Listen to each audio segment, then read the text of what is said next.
Hello students, मैं आपका face गुरु निपिन भटनागर अपने नेक्स्ट लेक्चर में आपके साथ हूँ।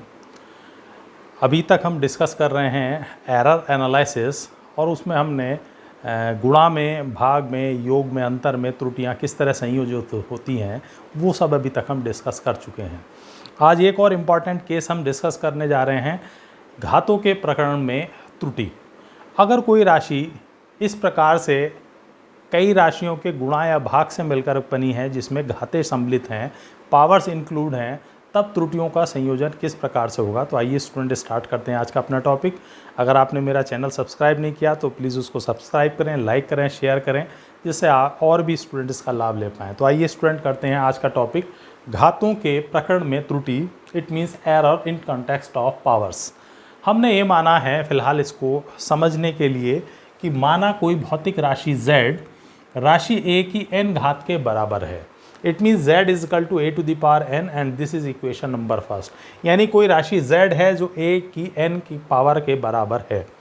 जब हमने a का मापन किया है तो यदि a का मापित मान a plus minus delta a है, जहाँ डेल्टा a राशि a में क्या है, निरपेक्ष त्रुटि। जब a में मापन किया गया है तो उसमें कुछ त्रुटि आ रही है जिसको हम निरपेक्ष त्रुटि कहते हैं, वो हमने ली है delta A and it can be positive और नेगेटिव, इसीलिए यहाँ लिया है प्लस माइनस डेल्टा ए। यदि ये निरपेक्ष त्रुटि है तब चूंकि a में त्रुटि है तो z में भी त्रुटि होगी, तो इस कंडीशन में a plus minus delta z will be equal to a और प्लस माइनस डेल्टा a और इसकी पावर क्या है, n। ठीक है, z is equal to a की पावर n, तो z की जगह z प्लस डेल्टा z और a की जगह a plus minus delta a। यहाँ अगर z कॉमन लें तो 1 प्लस माइनस डेल्टा z के साथ z से गुणा, z से भाग मानिए, ऊपर वाला जो गुणा किया z बाहर आ गया है तो डिवीज़न वाला रह जाएगा, जो गुणा वाला बाहर, और डेल्टा z अपॉन z।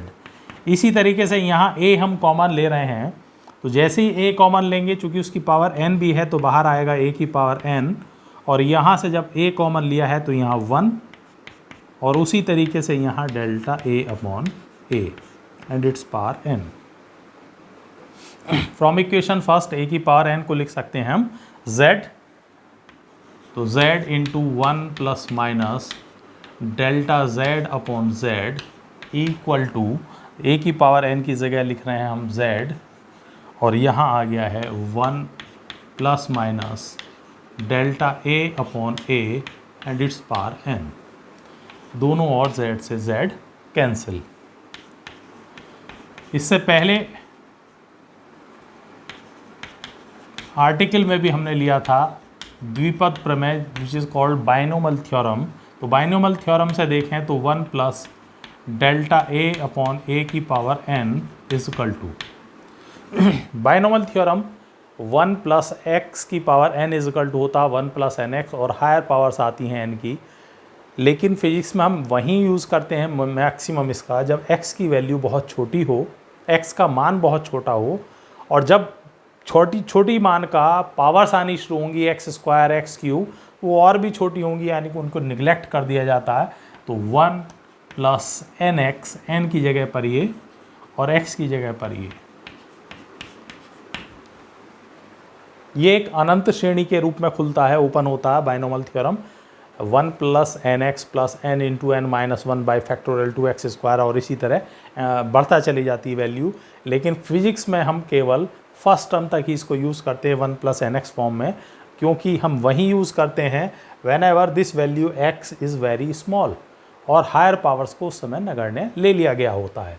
तो इसी को हम यहाँ लें, तो इसलिए 1 plus minus delta z upon z is equal to, ये टर्म आ गया 1 plus n delta a upon a।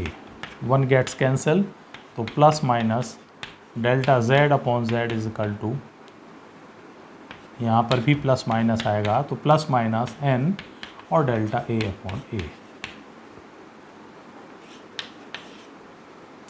इसका मतलब है इस कंडीशन में जो z के अंदर भिन्नात्मक त्रुटि है वो a में भिन्नात्मक त्रुटि के क्या है, n गुना है।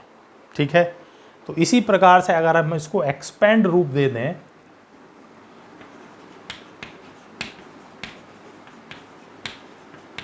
इसी प्रकार यदि z is equal to a की पावर n, ये तो हम ले ही चुके हैं, b की पावर m अपॉन c की पावर r मान लेते हैं, कुछ भी ले सकते हैं, यहाँ एग्जाम्पल के तौर पर ले लिया है, तो you can write it a to the power n, b to the power m and c to the power minus r।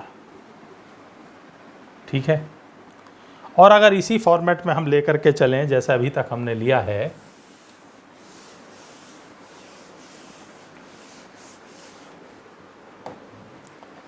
तो इस कंडीशन में delta z upon z plus minus is equal to, powers आगे आती चली जाएंगी n, और ये आएगा delta a upon a plus minus,